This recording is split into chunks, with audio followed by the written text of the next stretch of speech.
Hi everyone, it's Tony Flath. And on today's edition of Talk with T-Man, I have Kevin L. Jackson. Today, Hey, you can Tony, how see you doing? the amazing Kevin L. Jackson. So great to have you on a chat today. Really appreciate it. No, thank you very much for the invitation. I mean, it's a big thing now to be with T-Man Speaks. I'm blushing. I'm blushing. So, Now I got to figure out how to work my way up to the next level. Get to the Tracy level, right? oh yeah, there you go. Yeah, well, she's the boss. Yeah, yeah. Yeah, Tracy's take. Yeah, she's the boss. She gets a kick out of all this online stuff and all that for sure, and she's certainly a great help. So it's so great to be chatting today. You and I connected through this whole social media platform, and in just interacting, and shout out to Des Blanchfield for the Des Video Challenge, and we were interacting back and forth, and certainly will continue to have fun with that. And it's so cool to see people from around the world what they're doing. Yeah, that's something I've really enjoyed, and I've been able to, expand both professionally and personally about, meeting great people, like you and all over the world, and just being able to interact through social media. This is it's really exploding, and it's really fun, and no, this is good. It totally is. And I really love that one posting you put out with all of us, like the tribe across the world, and the little thing where each thing goes. That was so neat. That was so cool, right? So look forward to more of that. So at any rate, you've got such an amazing story. So, and you just didn't end up as like this, mogul, this huge, thought leadership, in cloud and cybersecurity, and I so enjoy watching you. You've got your book out on Amazon, Architecting Cloud Computing Solutions, and you've got so much going on. But let's hear a little bit about your story. It's so exciting. It's morning time, so I don't have my popcorn, but I certainly have my coffee. But you got coffee. Okay, yeah. That's my signal. I can drink mine too. All right. yeah, exactly. Cheers, coffee. So yeah, do go on and do tell the tale of Kevin Jackson. Looking forward to hearing it.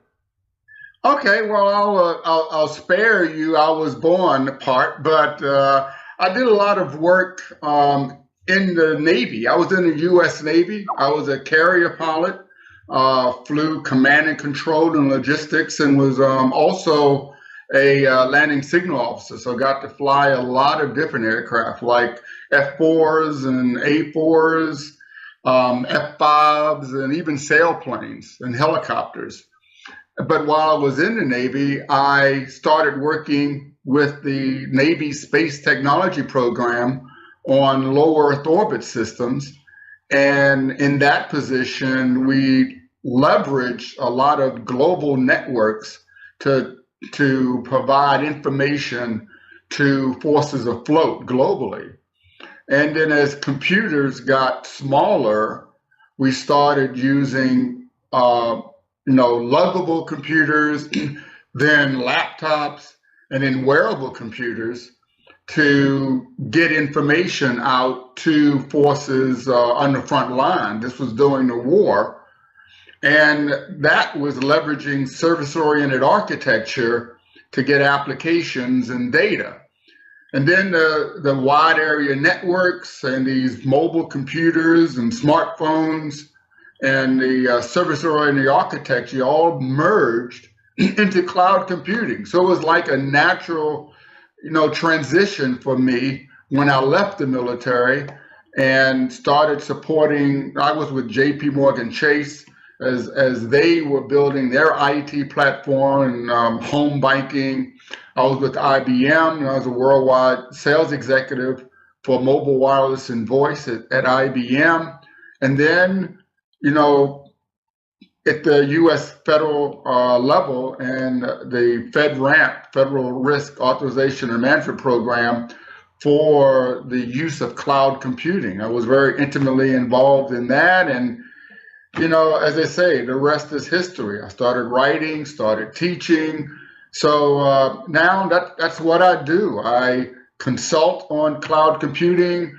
I do a lot of online training and personal training with the Certified Cloud Security Professional, which I was one of the co-authors on with ISC Squared, and do a lot of writing for IBM and Intel and a lot of other companies. It's an amazing story. It's an amazing story. Certainly, the transition to cloud, I can relate to that. I started early days in cloud back with Ceridian and HR systems from client server apps out. But man, the military experience you have with that's just amazing. It certainly can bridge a lot of what you're working on now. And it's cool too. I learn a little bit more each time we chat. This is great getting your background. The common background on sales too. That's fantastic. We both been selling this technology too, so we might as well talk about it, right? So that's awesome. Yeah, absolutely.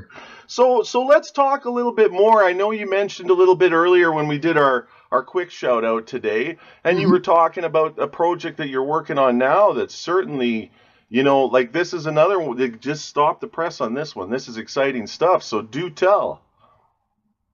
So as you mentioned, I just released a book, Architecting Cloud Computing Solutions. And in that book, there's a lot about how to help organizations select their applications, protect their data, and evaluate cloud service providers. And for about past 10 years, I've been working with the Army in a program called the Presidential Interns, where new graduates from college are coming into the Army as civilians, and they get the opportunity to get trained, and they rotate amongst all different Army commands on information technology and how to best leverage information technology. So working with International Training Consortium, this week I actually did my first course for the presidential interns on hybrid IT project management. And I actually got to using my new book for that. And that was really fun. I bet. That's so exciting, and it's such an interesting, perspective and group to get to work with, right? And I love that you're encouraging and molding really this new generation and this younger generation of, how they embrace technology. Because what we did in our lifespan or are doing in our view of technology is morphing so quickly with emerging technology, and certainly we'll see that group really, really catapult things forward and really take the, how do we develop this technology and how do we develop this for what we need going forward? We don't totally know yet. So that's awesome that you're engaging with that crew. So working with that group and, you've got all these younger people and these great minds, I'd sure like to get a little more perspective on how do they see things? What kind of things are you gleaning from them that you are really intrigued with and see that, wow, look at this? Because, there's a lot of knocking on the millennials and younger people and everything. I'd be curious to see that, and I'm sure it would share some great detail for others as well, and anybody else who's, younger and looking to get into tech, right? Well, the thing about it is that they have a completely different viewpoint of technology. These are digital natives. So they didn't get into technology because they liked tech. They got into it because it was part of their lives. They've grown up with computers. They do games. So it was things that they enjoyed. So when they come into technology as a field or as a career, their first thought process is like, how can I use this? How can I make my life better? So the connection with business models and mission models in the public sector seemed to be more natural than it was for us because we came in it because we were fascinated about this new thing, technology, and we became geeks. And the business part of it was just sort of an aside. And you were able to make a career out of just knowing the technology. And we had this curtain that we would be behind us, and you would tell the business people, yeah, like your curtain. Hey, don't worry about what's behind the curtain. I'm your technology lead. You got a great bookshelf there. Yeah. I'm your technology lead. I'll tell you what technology to use. I'll tell you what's right. I'll tell you what device to use. But today, it's 180 degrees out, where the consumerization of information technology makes these digital natives drive the use of technology. So the IT professional today can't just rely on the technologies they know, how many languages they know, or how many different systems that they've worked on. You really have to know how the technology can improve the business or mission model. So this is really what the newbies coming into the industry bring, that desire to do things better. So they embrace like the business side and the mission model side. So that's really surprising and really enlightening. That's awesome. And I feel that too. And actually I sat in on Work Trends this week, hashtag Work Trends there with Megan M. Biro, and there was this whole thing on, how do you, hire, well, how do you get an A team in there? How do you bring in, and put in the best of breed? And they were talking on a learning curve. There's a really good podcast there. If you go to @TalentCulture on Twitter, where it was about, where do we hire individuals? And so much so now, it's about trying to hire people that are all baked already. They're all baked with their skills. They've got everything they can do. They can go out into the marketplace and, let's just hire them and they're going to immediately start and be productive. But really, when you go look at the research that comes back from that, they're at an end or a further part of their learning curve where maybe they're just not as engaged and they need something more interacting and more learning. And I think when you look at that younger generation, it's great to see that they have that. And I think there's a bigger message out to industry at large and on fostering that. So instead of looking at getting all these people at this highly skilled level, look at encouraging and bringing them in, just like what you're doing. You're working with these young individuals, right, who are eager, who want to make change, but are going to approach it completely different. And the reality is they need to approach it in a completely different way. And we'll have more to follow on artificial intelligence and all the change associated with what we've got coming up here, through the summer and fall. But I'm looking forward to the stuff we're going to do in New York. Yeah, exactly. It's going to be fantastic. Really looking forward. We can do one of these in real time together. In real life. Wow. Whoa. You and me together? I can't wait. Yeah, I'll be counting the sleeps. So this is fantastic and really appreciate it. So, looking at what you're working on now, you've certainly got some exciting things. I think you were mentioning that you're already working on another book. I mean, this is so fantastic. I've got to take a couple days off just to catch up on Kevin Jackson. Yeah, so I'm as I said before, I'm working on a new course for Pluralsight on securing applications on the cloud. So that should be out online in about a month or so. I've done two already. One on leveraging cloud computing and one on protecting data. I'm just released today the second installment of a series I've done for IBM, I'm doing for IBM on best practices on cloud migration. So that's on the IT Biz Advisor for IBM services.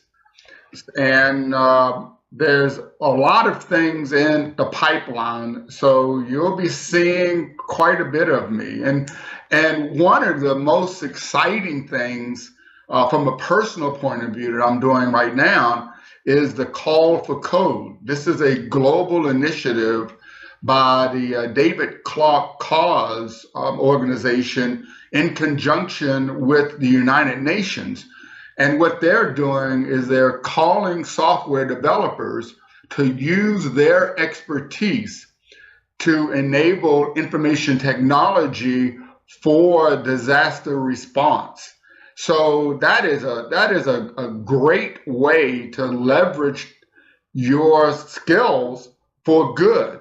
So I urge everyone to join the Call for Code, and as a $200,000 award to the winner, the software developer that can bring the best ideas, leveraging their skills to recover or help people recover from natural disasters. That's an amazing message, and I'm glad you brought it up, and I've been sharing that message as well. And I'm glad you explained it like that so that people can get a better, broader understanding of it. So yeah, Call for Code. Like if you're getting into coding, or coding's just your side thing, but you're really finding out you're quite good with it, right? Why not? If you have a good idea, if you have a good idea. The thing that IBM is actually doing is providing a lot of code snippets.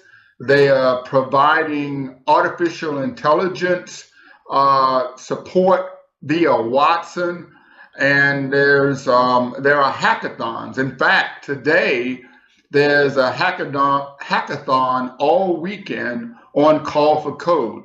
So just search hackathon Call for Code and jump right into it. Awesome. That's another great message. I wasn't even aware of the hackathon. So that's fantastic. So hackathon, Call for Code. Let's get some great coders out there to contribute some great stuff. And it's certainly such a great message from United Nations. And there's so many great things that we can use with technology. And this goes back to the point earlier about these younger generations that get to define the cool thing about AI, and again, we'll talk more through the summer and fall about this. The cool thing about AI, one of the things I really love, is we get to teach it. We get to tell it what to do. So we've got to know how to do that in a way that is driven for people. It's a complete fundamental shift on how technology's really been being used. So it's really exciting to kind of see that. So, looking here at today and what you've got going on, and, you've got such a great message, and you do such a great amount of training, and individuals that are really looking into maybe make a career change into cybersecurity, or, getting more into that arena because it's such a growth market and it's just staggering. How much it is really growing and increasing in threat. What are some, points from the expert and points from the guy who helped create the course, right? That could really, that's certainly that'll put a little powder in your cannon, right? So yeah. So what's some great advice or, things you could recommend to individuals that are looking to, get up to speed or get more into the cybersecurity space? So the first thing you need to really appreciate is that there's a huge shortage of cybersecurity workers and professionals. The companies that need this skill, they just can't hire people fast enough. And sort of in parallel to that is your own personal life, your own personal data. The environment is changing so fast. Just in May, and the launch of GDPR, or the General Data Protection Regulation in Europe, which, by the way, is enforced globally and has driven, headline making things like Facebook and Cambridge Analytica and these breaches of personal data. Personally, I have like 4 identity protection, accounts paid for by others because my data has been stolen. Wow. So, yeah, it's all of us. It's not a matter of if, it's when, or it's already happening. Right, exactly. Yeah. So you can really get into this industry now if you have a focus and a passion. There's training available for everything from how to be a pen tester to how to develop specific controls for data to how to build a strategy for organizations based upon their business model or industry. So if you have a desire and you have the passion, just jump right in. Awesome. That's a great recommendation. And I just did a talk with T-Man with Trisha Howard, and she's, a young sales exec in cybersecurity who came from a theater arts background, right? Yeah. And she's got such a great story for women in tech, and anybody looking at women to look maybe as technology field and cybersecurity. It's not necessarily you having to be a developer or a network engineer, and sure those things help, but there's so many facets of it, and there's also that business line level where if you can communicate technology and be that go-between between those end users and then the actual tech people, that's such a valuable skill and so needed, and the soft side of that as all these things roll out. So this has been fantastic today, and I think clearly we've got so much more to talk about. So I think we'll have an ongoing, periodic, regular on this. So looking forward to that. Yeah, this is great. Awesome. So just the last couple minutes here, some last thoughts to close it off. So I'd like to, first of all, encourage anyone who is in technology to look at social media, not for their own personal growth. Just as an aside, it's amazing what you have done in video over just the last couple of months. And just learning about you and what you know, clearly it has built your own personal and professional stature. So social media is great for your personal life as well as your professional life. So I'd like to, say congratulations for all your good work. And I look forward to learning and seeing more from the T-Man. Awesome. Well, thanks so much. Well, I'm a reflection of you. So you've certainly inspired me. The good things that you see coming out of me, they're coming out of you. So I certainly appreciate all the, the guidance and help along with that, and look forward to it. My pleasure. Yeah, this transition to video, it's an amazing thing, and it's just, it's a great message. And really, people, if you're leery and you're like, oh, I'm not sure about it, just look at us two guys. This is, us old guys have got this thing figured out. You could easily figure this stuff out, right? Yeah. Awesome. Hey, one thing before we leave. Sure. You said you want me to come up to Canada, right? Absolutely. So I want to make sure I'm doing this right. No, we're gonna have to work on that. I think we'll add beers. We'll add some beers, and then that'll help, eh? Okay. Well, that's a great way to sign off. Thanks so much, Kevin. Greatly appreciate it. This is great. All right, bye now. Have a great day, great weekend. Cheers, all.